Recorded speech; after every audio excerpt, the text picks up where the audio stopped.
We are your number one podcast for sports talk, and we've got the best picks in the biz. This is Short End of the Pick with Richard and Kurt.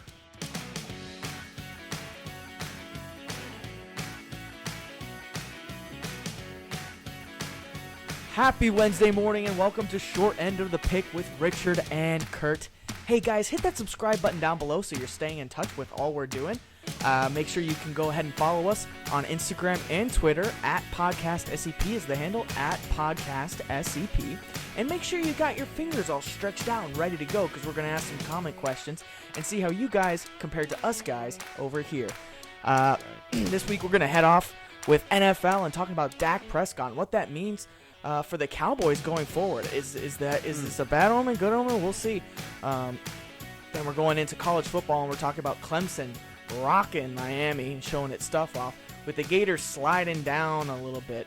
We'll see what that does to the AFC, or sorry, the AAC, the ACC and the SEC. Yes, and English Premier League, we've got Arsenal heading off, matching up with Manchester City, which is going to highlight match week 5, but also Liverpool faces the undefeated top of the table Everton. Meanwhile, in the NBA, LeBron James gets his 4th title, his 3rd different team getting a title, and his 4th Finals MVP as the Lakers win the championship. Big stuff out of the NBA, but we're also in the playoffs in the MLB where the Dodgers are facing the Braves and the Rays are facing the Astros. In each of their respective leagues, championship series, we'll talk about who's coming out on top and how the first couple of games will look for that. Wow. And stick around for the end of the thing, so we are till the end of the podcast because we're going to give you our Dick's pick and captain's log of the week. So right. Make sure you hang out for that, and we'll give you the big game of the week so you know what's coming up. We'll roll right up into NFL this week with some highlights. Stuff going on. All kinds of stuff going on, man. We got some highlights. I'm going to go ahead and just run through a couple of big scores. All right, what happened in the NFL about what this we week? talked about last week. So we had the Cardinals playing the Jets. Cardinals winning 30-10. We had the Raiders upsetting the Chiefs 40-26. Walked into Kansas City and slapped them around. Dolphins come out on top 43-17 over the 49ers. Giants 34, Cowboys 37. Cowboys eking one out there. Colts 23, Browns 32. Browns are looking really good right now.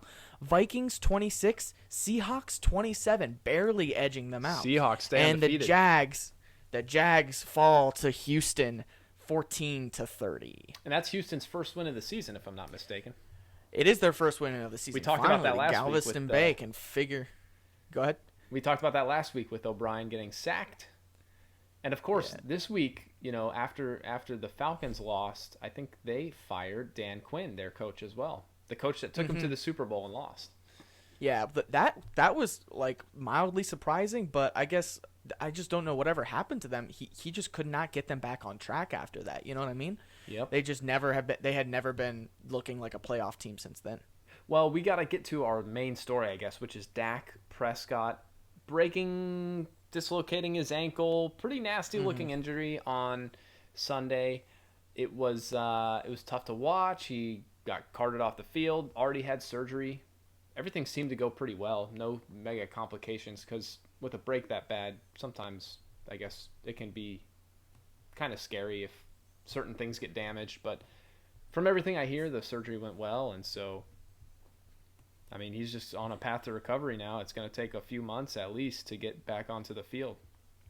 Yeah, those are just tough situations that are going to come with just playing in football generally. I mean, it's a rough sport to play, so I'm not totally surprised that it's happened to someone. It happens to someone all the time, but it's not one of those. I heard that it wasn't one of those breaks that's like a permanent out forever kind of thing, but that he's gonna have to take the whole season to recover.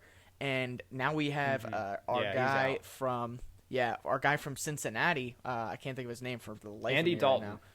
Dalton, thank you. Andy Dalton coming in and taking Who's not over a bad reins. replacement. I mean, if you had to pick one backup quarterback in the league, Andy Dalton, he's got a lot of experience. He's brought teams to the playoffs multiple times. Yeah. I mean, when he was playing with Cincinnati last season, they were just no good. And I think that a lot of that fell on his shoulders just because he's the guy handling the snap, but that's not necessarily his fault. You look at the Cincinnati offensive line last year was just could not keep people off of him. And even this year, we got Joe Burrow playing up there. He's not, not performing nearly as well as you'd think otherwise. So obviously they have some core issues there as far as blocking is concerned. Well, and on the defensive side of the ball, which, the Cowboys have been struggling. So the real question mark is, how is Andy Dalton? Is he going to be able to lead this team in a weak division, totally open for the taking, and they got their win barely against the Giants? Is he going to be able to take this team? Are they going to be able to focus on Ezekiel Elliott, pound the ball, and sort out that defense? Because that's the number one thing that needs to be fixed. Mm-hmm.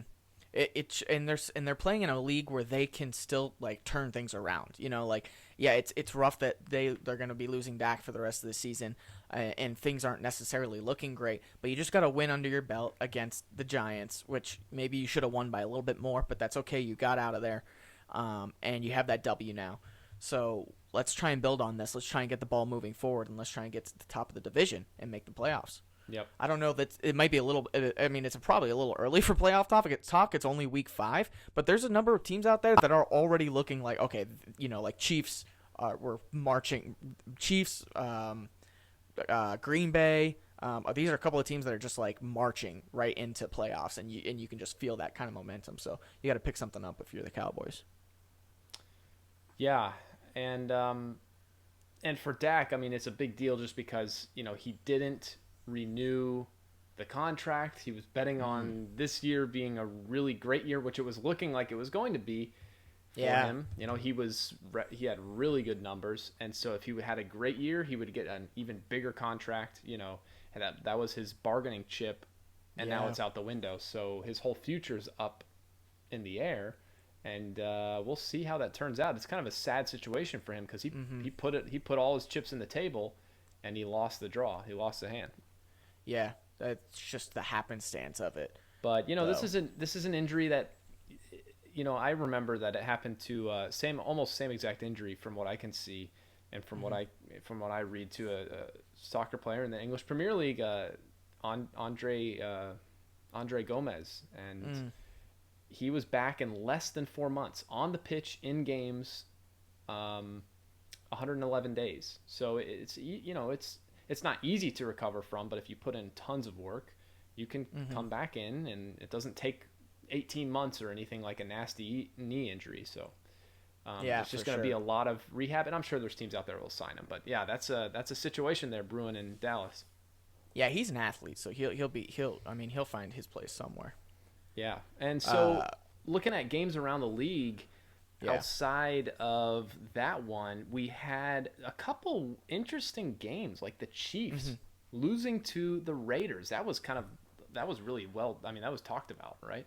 Yeah, I didn't see that game, but I looked at the stats for that, and Carr just had a day. I mean, his quarterback rating was just incredible, 120 plus. I mean, just 3 touchdowns. No interceptions, over 300, nearly 350 yards passing. I mean, he just had a day, And they were just firing on all cylinders, and they put 144 on the ground too, spreading amongst several different running backs.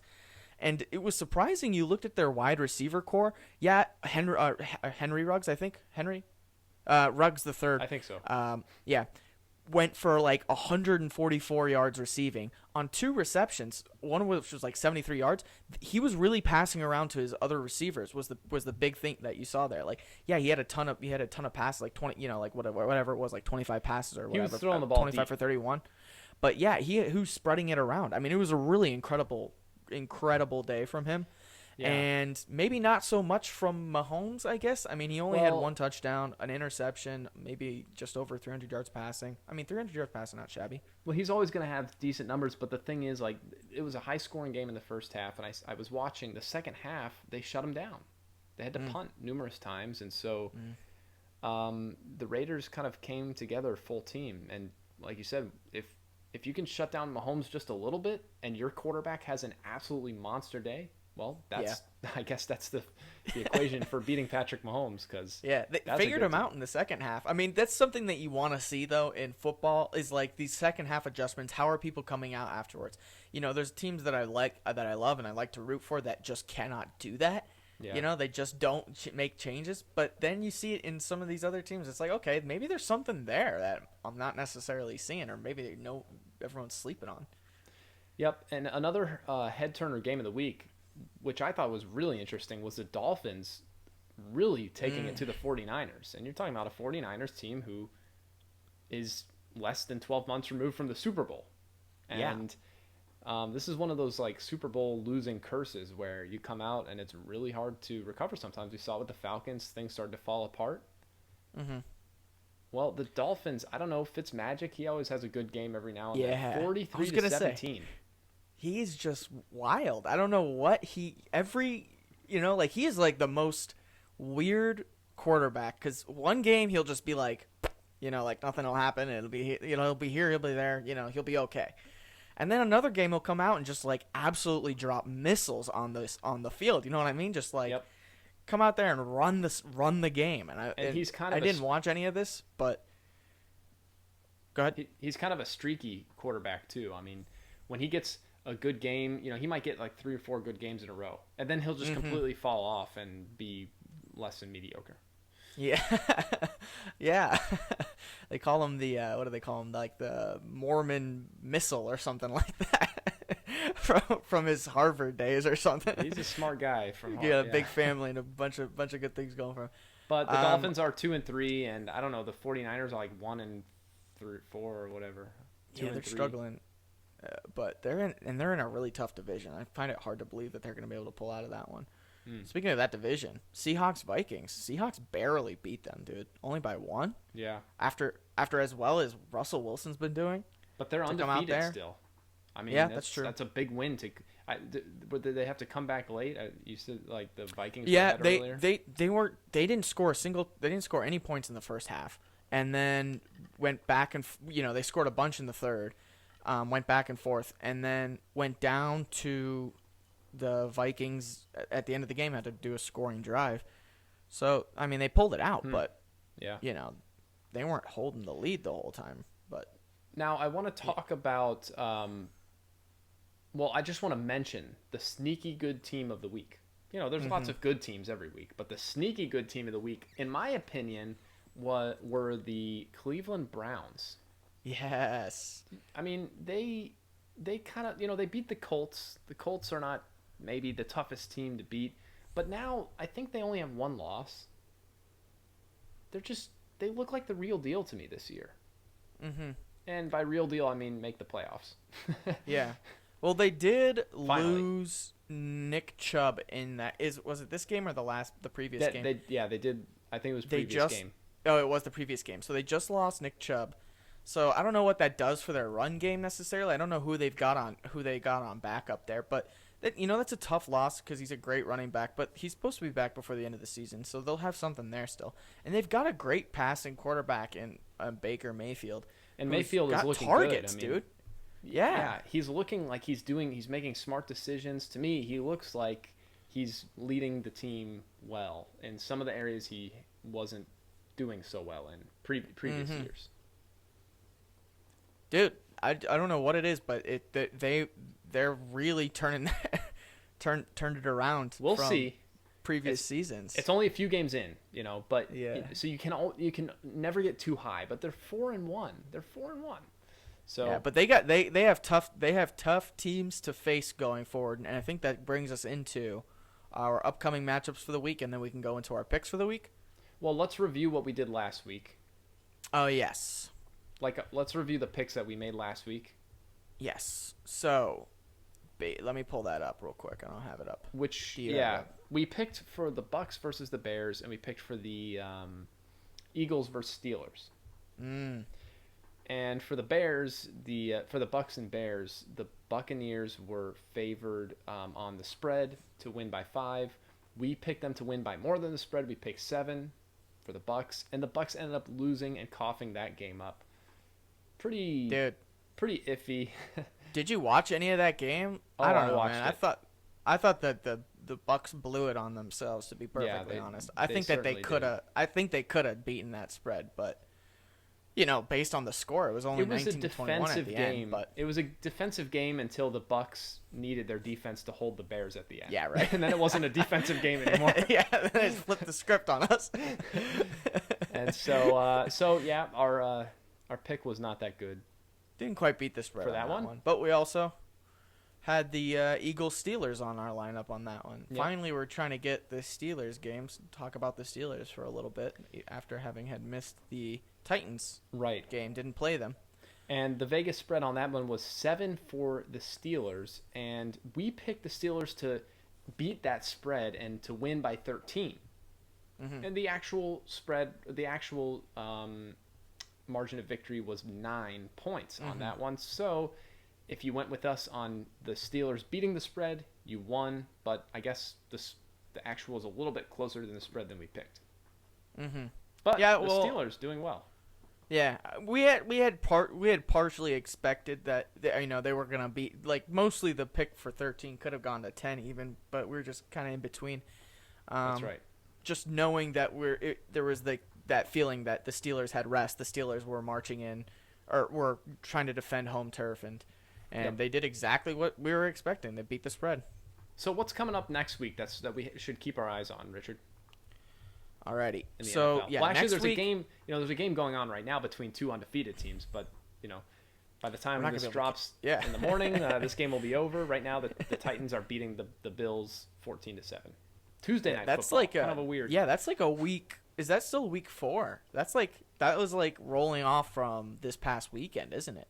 Yeah. Well, it's week 5. Yeah, but. Yeah, week 5. Sorry. Yeah. But yeah, it's concluding that week, weekend. And I think part of it had to do with Tennessee's delay, but I have no idea. Also, real quick, that game's going on. The Bills play the Chiefs this week is one of our big upcoming matches, and they're supposed to play Thursday Night Football. But I'm hearing rumors are floating around that that's not going to happen, obviously, because the Bills had to get delayed.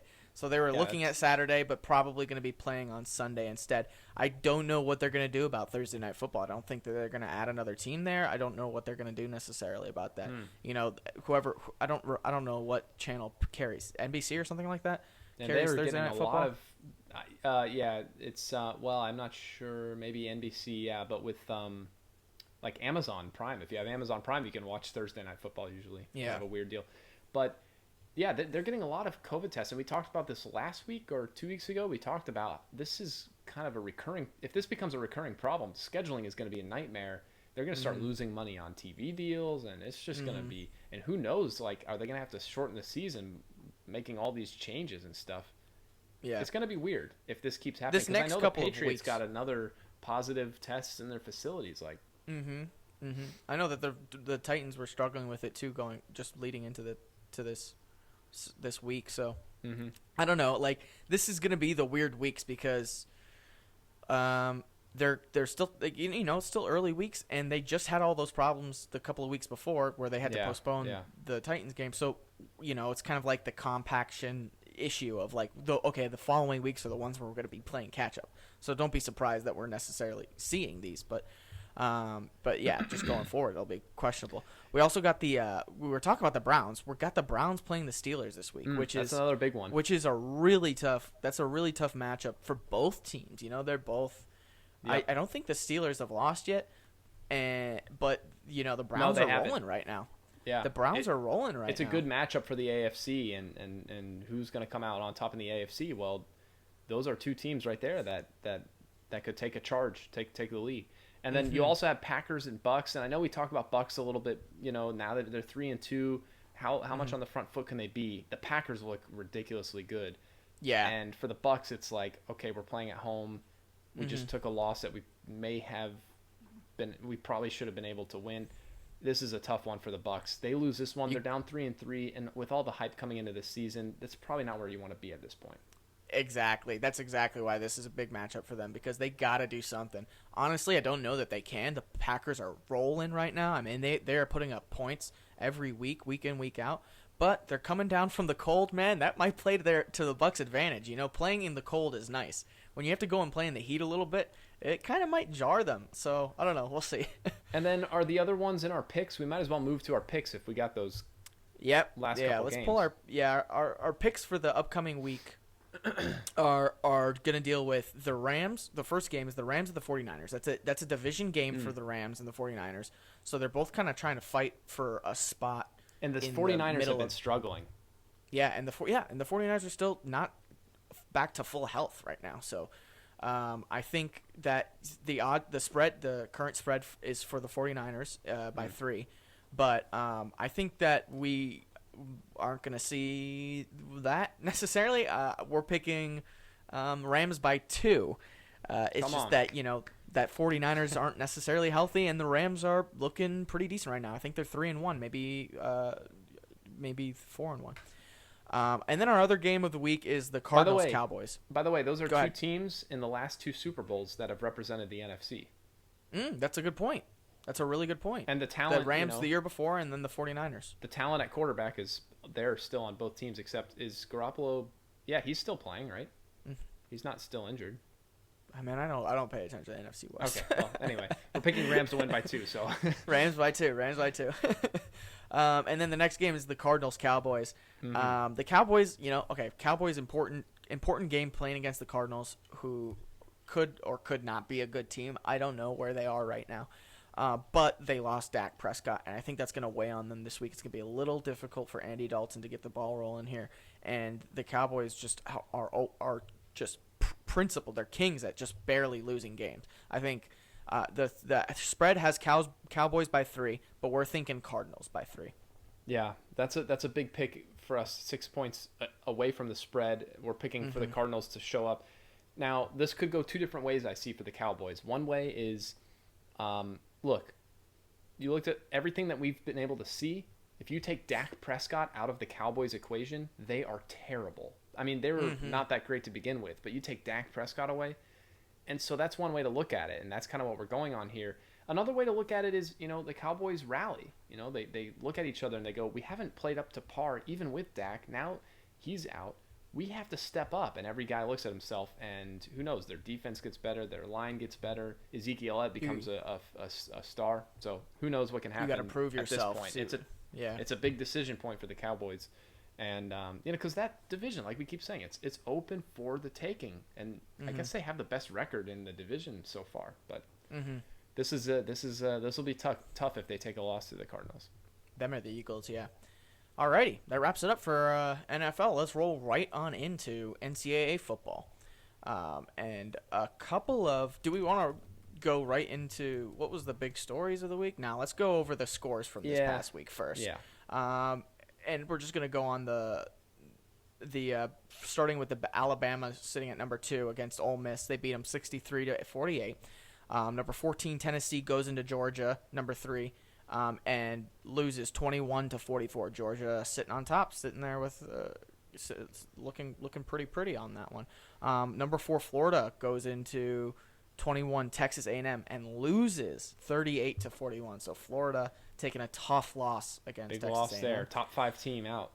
Yep. Number 19 Virginia Tech goes into number 2 UNC and loses 45-56. I don't think UNC is looking good. UNC is looking really good. Yeah, not a particularly surprising score. I don't know why that says number 2. It's definitely not number 2 UNC. UNC's not number 2. I think they're ranked number 4 now or something. They're number 5 now. Oh gosh, wow. So they're moving. And then 17 LSU wins 41-45 against Missouri. So goes into Missouri. I'm sorry, they lose 41-45 I was going to say Missouri knocked off LSU, so they got their my Freudian slip there. Because that's what the expectation was that LSU was going to march into Missouri and potentially do something there, but Missouri just edged them out. And the big game of the week, I guess, is Texas and Oklahoma. Mm-hmm. We didn't cover that one. I mean, Texas was ranked. Oklahoma had taken 2 losses in a row previously, and it was a tie game at the end of regulation. Went into quadruple overtime, one more overtime, and they would have just put it on the 2-yard line and have them run in. And Oklahoma came out on top. Yeah, they won by that score in the 4th overtime, and so Oklahoma wins the Red River Showdown, which I guess we'll cover in our picks. But that was like a big headliner for the week. Alrighty. I do have a question for you, sir. Yes. Quick before we get into our really good stuff. Is Alabama letting up 48 points mean anything against Ole Miss? Does that mean anything, or is that just them throwing up their second string? Well, I mean, no, it's not them throwing out their second strings. They were giving up points all game long. And this is Lane Kiffin, Ole Miss, former offensive coordinator for Alabama, so Nick Saban has never lost to a former assistant coach in his college coaching career. That continued, but it's slightly concerning. I mean, you would look at Alabama and you would look at Clemson right now, and you would say, okay, Clemson's number 1, Alabama's number 2. One of the big reasons that one of the big things that separates these two teams is defense. I mean, Alabama's defense is not looking nearly as good as Clemson's. However, on the flip side, look at Matt Jones. Is that his name? Matt Jones, of Alabama. Look at their quarterback. 63 points. He's playing like a Heisman right now. Wow, 63. Yeah, that's ridiculous. And he is like, it's a mix between the talent of like Tua Tagovailoa and Jalen Hurts, and the game managementship of and just the smart, hand it off, let the rest of the offense work, kind of a play of some of their old guys like Greg McElroy, or is it Greg McElroy? Or you know better than me, man. You're the NCAA football guru. Anyway, yes, the defense, come along for the ride.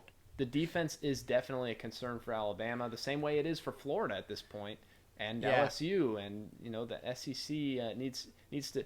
Alabama needs to figure it out if they want to beat Georgia coming up. So yeah, that'll be important. Yeah, in our upcoming games, we'll Yep. talk about that a little bit later too. But Clemson's defense, on the flip side, Clemson's defense looks as good as it ever has. Yeah. Yeah, especially when you look at the way they faced off against Miami, which again we can talk about that in a second too. Any other thing you want to talk about against just Florida losing to Texas A&M or LSU losing to Missouri? Like, what do those mean for the SEC, and what do those mean for those teams?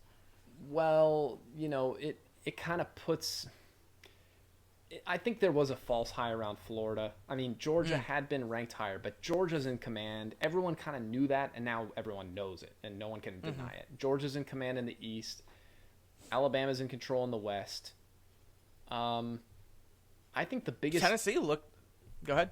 I think the biggest thing out of this whole week is Texas losing, because now it just seems impossible that someone's going to come out of the Big 12 and try to nudge themselves into the top 4, because Oklahoma State is still undefeated, aren't they? That's true, and that's a good point. Could I mean, go if in they and could play... run the table, then that's their hope. Then, but the way Oklahoma looked playing Texas, like, I don't know if Oklahoma State can get through both of those guys unless they have a defense that can match both of them. So it's gonna be tough. You also have Iowa State, which I guess they're in the Big 12 undefeated still, maybe. Yeah, this kind of like just back in the SEC realm. Is Tennessee like putting up points on Georgia early? Is that like a crack in the armor? Okay. I think that's excitement, and I think games can be like that. But you really know a team through the fourth quarter. Same thing happened with Alabama. Good point. The good teams, every once in a while, they can get out to a slow start. The other team's energized, but when you play 4 quarters, if you're the better team, you're going to wear through the opponent. And that's what happened with Alabama against Ole Miss. That's what happened with Georgia against Tennessee. And that's what's going to happen a lot of times. So that's what I see. So there's a lot of heat in the SEC, out of this week, just with just those 2 upsets, those 2 pretty substantial upsets. And Auburn squeaked Bama by. looking a little bit not as strong. Do you want to go and review for what our picks from last week? Yeah, let's look at our picks from last week. Because those are relevant to our conversation right now. And we can start with that, the Miami Clemson we're talking about. Actually, let's start with Texas Oklahoma. So our first one was Texas. Our first pick was with Texas Oklahoma. Oklahoma's favored by 2. We thought that Texas would be able to pull it off and say Texas by 3. Yeah. And the end score was Texas 45, Oklahoma 53. So Quadruple overtime, right? Yeah. So I think in our defense, it was, when it gets to that point, quadruple overtime, it's literally a 50-50. Like we either were going to be exactly right or we were going to be exactly wrong. Right. And we ended up just being exactly wrong. But, I don't think that either us or the spread was necessarily concerned about, we were like, okay, this is going to be that close a game, like this isn't going to be your standard Oklahoma come march in and put up 190 points and and both of the offenses, Oklahoma started well. They closed the game poorly, letting Texas run rampant through them. But both quarterbacks showed like superb play. Ellinger was outstanding down the stretch, and the I don't know, I forget his name. It's slipping my mind. But the quarterback for Oklahoma was also extremely good at the beginning, not so good at the end. But he came through in overtime big. He looked like he was a Heisman guy in overtime. So he's like a freshman, I think, or slightly younger. I mean, Ellinger is like a senior now. So, but he looked like an MVP.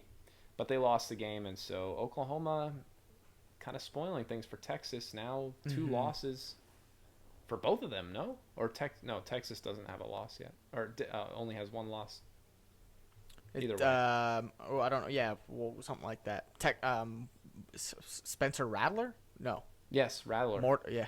Okay. He's he was making some good throws in overtime. I was watching. So also we had Miami versus Clemson, and the spread was 14 for Clemson to win.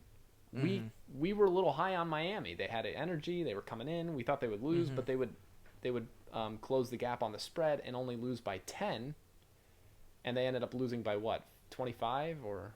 Yeah, They lost 17 to 42. So, this was clearly in favor of the larger spread. I don't think anyone thought that Clemson was going to lose this game. But it was like, okay, well, is Miami actually the real deal here? Yeah. And is Clemson going to falter? Deal?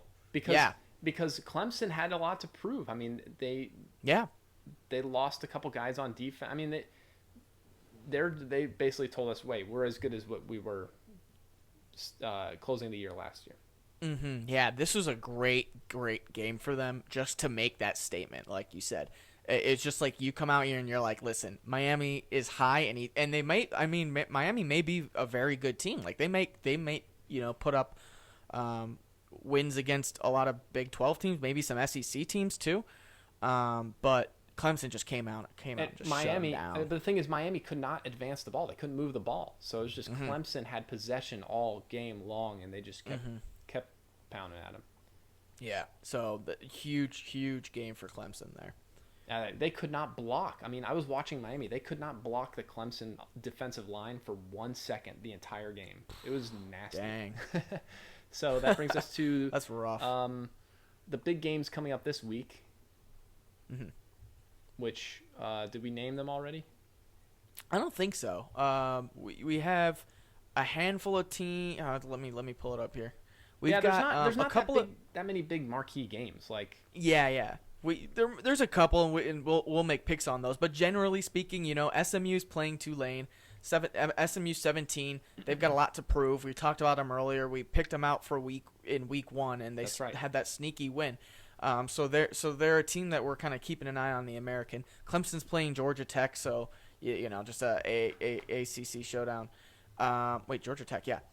Cincinnati, number 8 Cincinnati. I didn't realize Cincinnati was number 8 against Tulsa. Good team. Tulsa at home. I don't know. Maybe they could do something.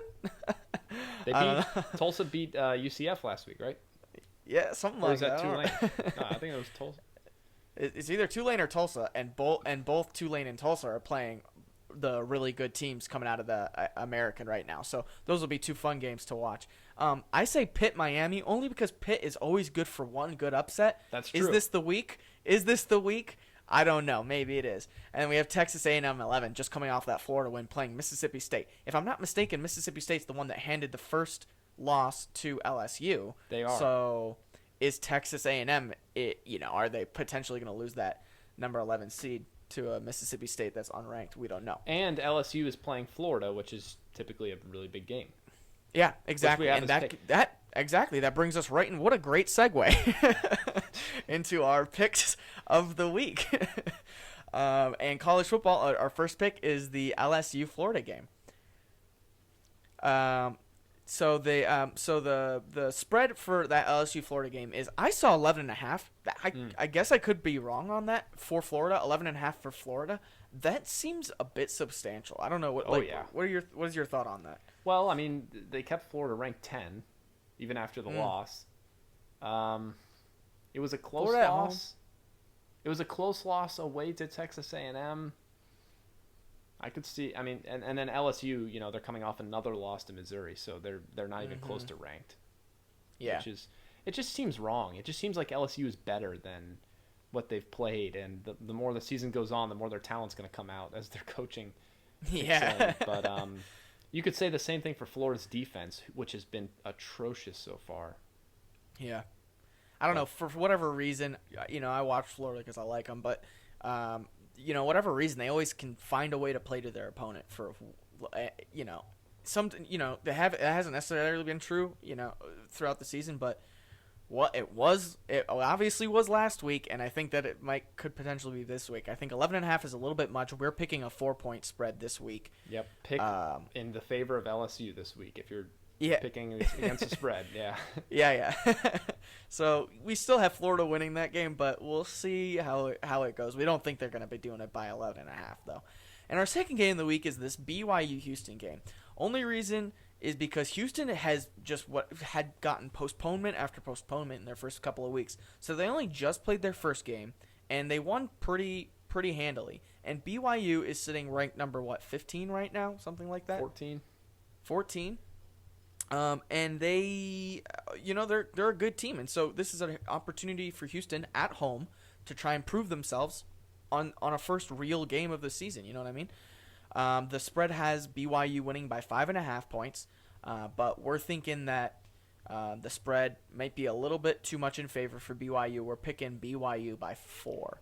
Yeah, so this is picking a good game under to the pick. spread. This is a good game to pick for the underdog because they're at home and they're not in the same conference, so there's not a lot of similarity that you can put the strength of schedule. I mean, you can look at a team, but you don't know until they play. And Houston is in the best of the non-Power 5 conferences. They have a good track record over the last few years, and so program wise, and it's just a good game to pick in the favor of the underdog. Yeah, but still BYU. I could definitely see BYU still winning by a field goal here.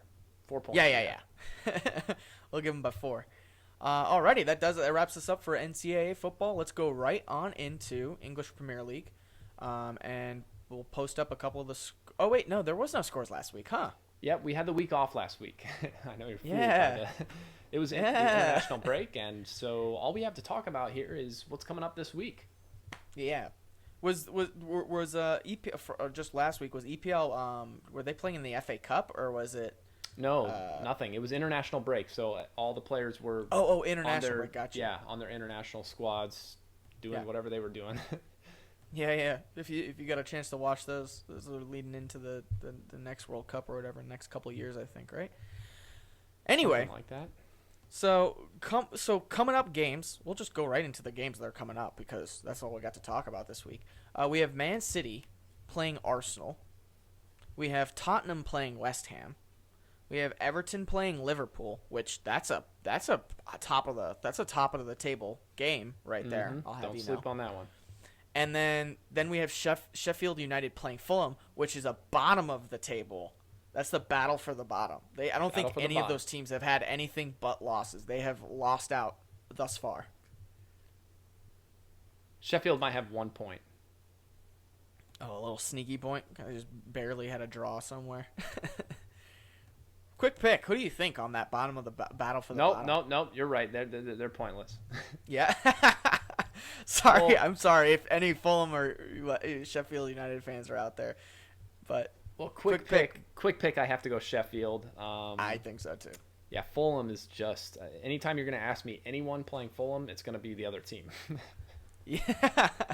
Well, Fulham doesn't have like a great track record as of yet. Because they aren't. Wait. Is Fulham a promoted team this year? Yes. Okay, yeah, I thought so. But they were a couple of years ago in Premier League. I think so. Like, but a few years ago.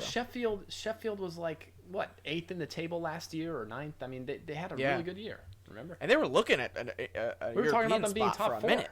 Yeah. So. Okay, did we go over West Brom, Burnley, Leeds against Wolves? Going. Leicester against Aston Villa, Crystal Palace against Brighton, and then Chelsea, Southampton. Those are the last games. There's some important matchups going on this week. Do you want to just go straight into our picks? Yeah. I'm kind of excited to talk about MLB too. I don't want to get too ahead of myself, but let's talk about so we can keep this short. And plus, there's not a lot to talk about because we're just coming off of nothing to international review. break.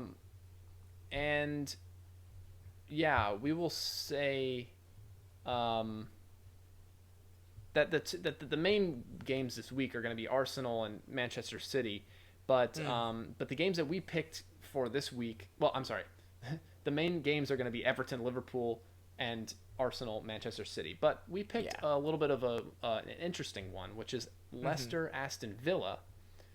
And we were looking at some spreads and saw there was a half goal spread, so between draw and 1 goal advantage for Leicester.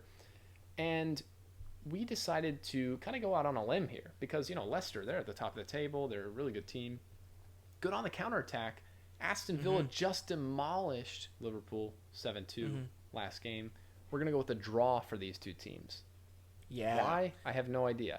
But one thing that could inform a draw is Leicester seems to do really good when they're playing teams where they have to sit back and don't possess the ball. On the counterattack, they destroy. Leicester lost, I think, what was it, 5-2 against West Ham last week or something like that. They lost by 3 goals. Or maybe it was 3-0. They lost by 3 goals. And it's like when they play those lesser teams and they get a lot of possession, they can't finish because they don't have that counterattack possibility. So I could see Aston Villa coming up with some sort of counterattack goal here and this being a 1-1 draw or something like that. Yeah. Also, I mean, Aston Villa's sitting at the top of the table, which is like so weird, They're leading, because of that weird 7. They had 7 goals in their last game against Liverpool. It's just an interesting top of the table matchup. They've got 3 it's unanticipated, they're undefeated. They haven't dropped 1 point. I mean, we talk about Liverpool hasn't dropped a point, but Aston Villa's played 3 games. They played 1 fewer games. They played 3 games and they got 3 wins, and one of them's against Liverpool. And you're talking about a promoted team last year that barely hung on, almost got relegated last year. So. And then our second game is the Everton-Liverpool game, which obviously is a really big one. It's really important for Everton because they haven't really faced a truly tough team yet this year. And they're also sitting at the top of the table with, Huge. I think it's them and then Aston Villa is the way that, or am I wrong about that? I might be wrong. No, you're right. Oh, okay. Which is just strange. Weird. I don't think anyone's talking I just don't think anyone could have ever guessed that. I've seen the spread as a half-point favorite for Liverpool. And I'm thinking that a little bit of extra heart is going to go into this one from my end, at least. I don't know, but I'm seeing Liverpool, and I think we can pick Liverpool by 1. They are coming off of a absolutely disrespectful week 5 or week 4. What was it? True. Week 4? Yeah, week 4. And just got absolutely obliterated by Aston Villa, dude. And now you're going over to Everton, and you've got to make a statement here. Yeah, this is a chance to make a statement, and you got to imagine with Klopp that they're going to be well coached, they're going to fix those errors, and they're going to be ruthless. Ruthless. I think that's a perfect term. I think we could even be underestimating, but we don't have to. That's why we have to use our heart on this one, because the numbers are the numbers. The numbers basically tell us that Liverpool just lost by 5 goals. The numbers tell us that Everton has been dominating, but we know that Everton hasn't played a really truly great opponent yet, right? I mean, the best they did was beat Tottenham opening day 1-0. But, by 1. So we see the numbers, but then we have to sit there and go, but Liverpool is going to be Liverpool this week. They're going to fix the problems, and they're going to win by 1 at least. But they have to. They're going to pick them win by 1. They have to. They have to fix their problems this week. Otherwise, it's a trend that is not good. This is a determining game for them because you lose to Aston Villa by that much. If you lose to Everton too, I just don't know that's saying anything. It's still only 5 games, but yeah, it says that your defense is uncoachable. There's a trend. Yeah, there's a trend there. You're 2 dots doesn't make a trend. 3 dots. Now you're starting to talk about a trend. So yep. Well, they got to do something here. That's our picks for EPL. Not a lot to talk about, but keep your eye on that Arsenal Manchester City game. Manchester That'll City's be a another good team. game. Yeah, City's another team that has had defensive struggles this year. I think that is definitely a trend. Big teams getting scored against a ton and high-scoring games. And Arsenal's looking good. They're fourth in the table. Manchester City is what? Tell me where Manchester City is. They got to be like 13th or something like 14th that, man. in the table. Oh, my gosh, So dude. you could not imagine this. Of course, they've only played 3 matches, but yeah, it's not too far deep.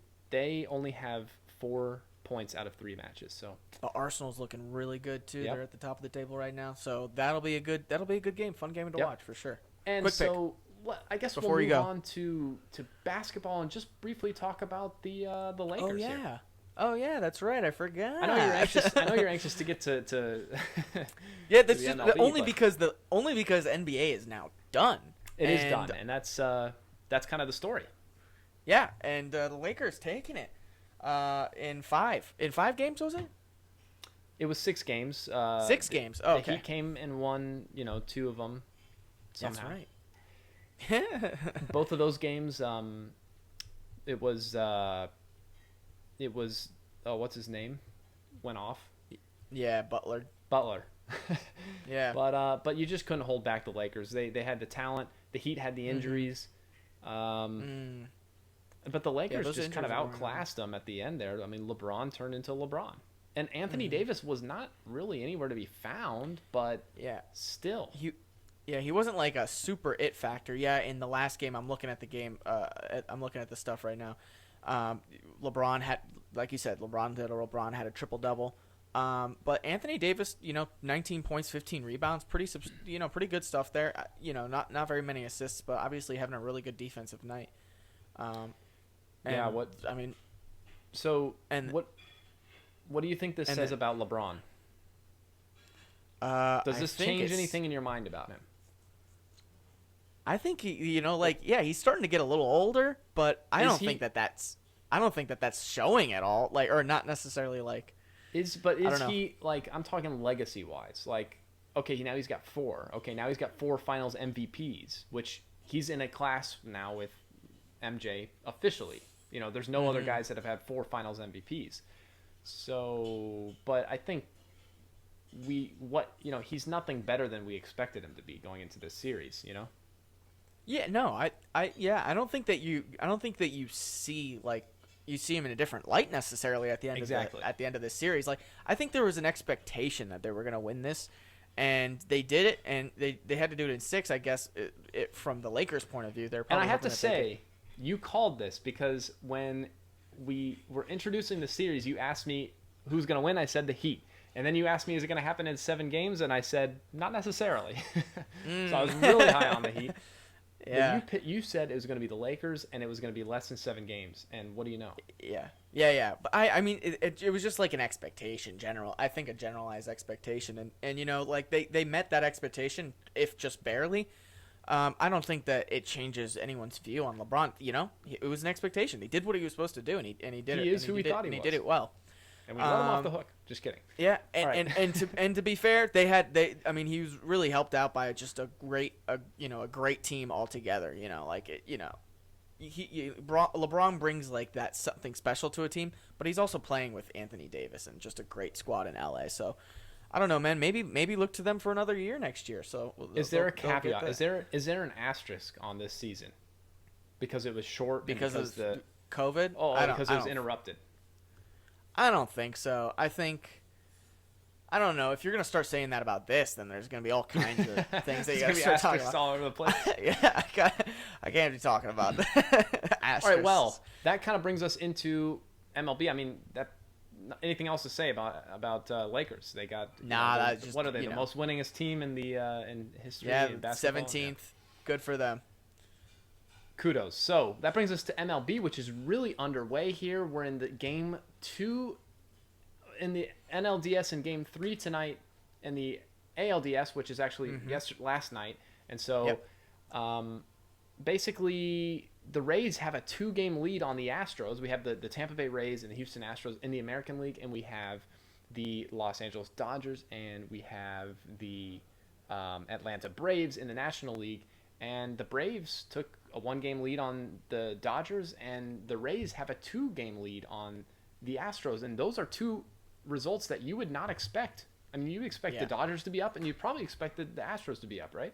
Yeah. I think that the Tampa Bay's number 1 seeding is on a short season, 60 games, maybe not like perfect, amongst other teams, but it was 60 games still. So they've obviously earned They're the number 1 seed. They earned that number 1. They earned it in the 60 games. So not totally surprising. I guess the fact that they have 2 back-to-back right off the bat, yeah, so to speak, right, first 2 games, 2 wins, that aspect is a little surprising. You're kind of thinking that Houston needed to turn something around in game 2. I don't know. Houston, take second at bat for the next 3 games if it goes for 3 more games. So there's a changing dynamic now going into game 3. And I will say, the Rays were lucky in both of those games to get the win. I mean, the Astros out-hit them in both games. Mm-hmm. The only thing that the Astros showed signs of weakness versus the Rays was they made more errors on defense. Yeah. The Rays have played better defense, but the Rays have given up a lot more dangerous, precarious situations and sneaked out of it okay. And they lucked into a couple of things. They skilled into a couple of things. Yeah. I don't know. I think that this game's gonna be game 3 is last night. I guess we're recording the day or before, so we don't necessarily know the result. But I'm thinking game 3, retrospectively, is gonna be in favor of Houston, just because there's that changing dynamic of, all right, Houston knows what they need to get going into the bottom of the 9th. We haven't played a bottom of the 9th yet. You know what I mean? That's right. So that's extra pitches. That's just extra pitches from Tampa Bay, an inning that they haven't been pitching in. So it'll be interesting to see what that. Well, means. It's an inning that the Astros. I'm sorry, the Astros haven't been pitched. So their pitching staff is slightly better rested down in the bullpen. I guess you could say. I mean, by a couple innings. Now, here's a trivia question about the Astros. Did the Astros this season have a winning record in the regular season? Yes. Are you sure about that? I'm not sure about anything. I feel like they have to, though. No, the Astros were 29-31. They had a losing record. And the Rays, by contrast, had a 40-20 record. They won 2/3 of their games. So that was a legit season for them. Yeah, you start to piece these things together, and it's like, yes, the Astros are high-powered. They have won the American League, 3 of the last 4 seasons or something like that. Mm-hmm. But look at the regular season. Look at the seeding. Yeah. The Rays should be up, even though you don't think they should be, and they are, even though they probably shouldn't be. So it's just it's just interesting. And then of course on the other side you have the Braves and Dodgers. The Dodgers are expected to just make a whatever out of the rest of the National League. But the Braves came in game 1 and said, you know what? We're going to win in the 9th inning. They got 4 runs in the 9th inning to pull off that game 1 win. Dude, yeah, it was 1-1 going into the 9th, and they did it, dude. What? That's crazy. I mean, and they would have had to do it in knowing that LA had an opportunity to be like, okay, we can still do something about it because they've got the home field advantage, for the first 2 games. Dodgers are supposed to, so they would have had bottom of the 9th to bat it out, and they, How do you go from having 1 score the whole game and then just seeing the other team put up 4? I guess that must have been really demoralizing. But I'm looking at it right now too. It's it's getting kind of late for the time we're recording. I'm seeing 6-0 Braves right now. Wow. So they're gonna pick up game 2 likely. Likely gonna pick up game 2. Rays and Astros is just getting kicked off. So we'll see how that kind of pans out. And I feel so bad for the Dodgers if for some reason they were going to lose this. They lost in game 7 last year. They have lost in so many of these series where they have been going back 5 years and really going back 10 years for Clayton Kershaw. At a certain point, if I'm not a Rays fan, I just want Clayton Kershaw to get his World Series win. And they keep flopping time and time again. They have the better talent. They spend more money and they don't get there. And they're a decent team, and they got good players. I think it's you that told me. It's like once you get into the World Series or like those later games, like the League Series, Championship Series, or the actual World Series, excuse me, things are just like a toss up after that. Like anyone could do anything because it's baseball and it's first Very to four. random. You know what I mean? Yeah. So this is like a lot of fun right now because it's a short season. So they're also playing in a different way. They're playing with a lot more teams to start off with. They're also playing games back to back throughout. So it's changing the way that people have to pitch. Yep. They have it's a different bubble. Yeah. And so there's no fans, and so usually you'd be traveling back and yeah. forth to the different stadiums, and that would give it a totally different home field advantage. Mm-hmm. Yeah. I guess this comes back to that kind of like, does this put an asterisk on the thing? I still don't see the asterisk. A lot of these teams are, expected teams. Like you see the Dodgers are exactly where they're supposed to be. You see the Astros are exactly where they're supposed to be. Essentially, at this point in the season, Tampa Bay, I think that's totally reasonable for them to be in their championship series. I don't know that much about the Braves. I think that's probably. I was looking at the Braves. Reasonable. You have to rewatch the tape because I think during one of our episodes I mentioned the Braves to start out, or maybe it was last week when they were still a couple, And we have to go back to season 1 on that one, or episode 1, I mean, or the end of season 1. No, it was like a couple weeks ago. I said watch out for the Braves. I look at them and I think that they are kind of a complete team, and I've heard good things about them. So I haven't watched a ton of them either, but this is going to be an interesting start, and so. For non-baseball fans out there, this is a great time to get into it because it's coming.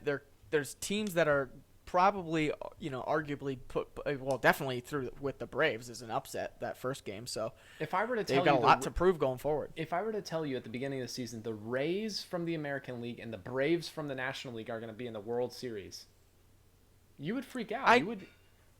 I would be surprised with the Braves just because I don't know necessarily as much. Tampa Bay was last year made it to they lost in the divisional series to the Astros. They took the Astros in a kind of a bad bad taste in the mouth. I think that Astros maybe a lot of people weren't happy about that, but they're a good team. They've got great pitching, and it's not like it's gotten any worse necessarily. They have Charlie Morton. They have good defense. Blake Snell, not really good defense. Why do I keep saying that? Their defense is great. Now. Yeah, their 1-2-3 punch is Charlie Morton and Snell and Glass now, and their bullpen is very good, and their management knows how to put in guys. They use a lot of statistics and data, and it pays off in the long run. So am I surprised that they're here?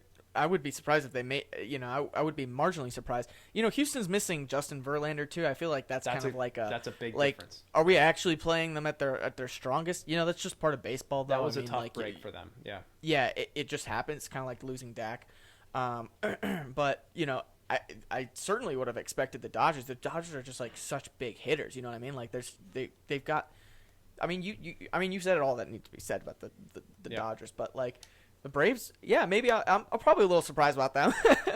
Well, let's see. Maybe the Dodgers can come back here in the ninth inning and hit 12 home runs or something. Okay, so I guess we have to move on and wrap up with our pick of the week, our big pick of the week. Yeah, let's do our big pick of the week this week and close out for the day. This week, we are going back to NCAA football for our big pick of the week, and we're looking at number 3, Georgia, going over to number 2, Alabama. It's a big hitter matchup this week between those two teams in the SEC. Number 2, number 3. Yeah. The odds, the spread is looking at Alabama favored by 6. Do you see any chinks there, Kurt? And then I'll let you give your. I thought it was 7. Is it 6? I see 6. Okay. I'll let you do a little bit. What's you can say what your pick is and what if you see any chinks in the armor or any whatever your thoughts are on this. If the spread is... Oh, you want me to give my pick now? Yeah, give your pick. Okay. Yeah, if the spread is 6, then I am going to pick... Actually, I have 6, but in the sport of going against the spread, I'm going to pick Alabama to win by 7. Oh, so I'm going to pick above the spread. Alabama, will hopefully fix their defensive stuff. Georgia looks good, but Georgia's offense isn't that high-powered looking, and so I could see them holding them down. I could see Alabama holding them down, and Alabama's offense is something that I don't think Georgia has seen yet, so we'll see how that plays out. That's a good point. I, too, have Alabama by 7, coincidentally. And I'm thinking... so now everyone knows exactly what to pick. Exactly. I'm thinking the exact same thing. We did not confer on that beforehand. Yeah. In the spirit of going against the spread, I too could not pick 6. I went with 7, thinking that Alabama didn't have a great defensive day, but they just put up those points. And if they can actually continue to have that offensive kind of role, it doesn't have to be even that good necessarily. It just needs to beat out Georgia's, just get it on the ground and slug it out, for 25 minutes to get a touchdown. And in the end, maybe it does come down to 3 points. I think look for a couple big plays down the stretch. Yeah, a couple big throws down, on the sideline. That's what it's going to come down to. I could see Alabama doing a real bruising and actually beating up on them pretty heavily. I don't know that I could see a situation where Georgia does that to them. But let's be honest. We don't think this is the last time these two teams are going to face each other, do we? Oh no. Yeah, this is pretty much. Well, we don't know. I mean, Florida can come out, but this is champ. likely going to be the SEC championship game. Yeah. So this will just be happen, kind of like an opportunity for them to feel each other out. Yeah. Alabama at home though, so I think that gives them the tilt. Good Alrighty, point and that on is that one, the home field advantage. Dick's pick and captain's log for the day. Absolutely. Thanks for the call out. And with that wraps up this episode of Short End of the Pick. Make sure that you drop your picks down in the comment section down below. And like this video if you enjoyed it. Help recommend it to somebody else. And subscribe to follow along with us every week. Follow our social media at Podcast SEP on Twitter and Instagram. With that wraps up this episode of Short End of the Pick. We'll catch you guys next time. Until then.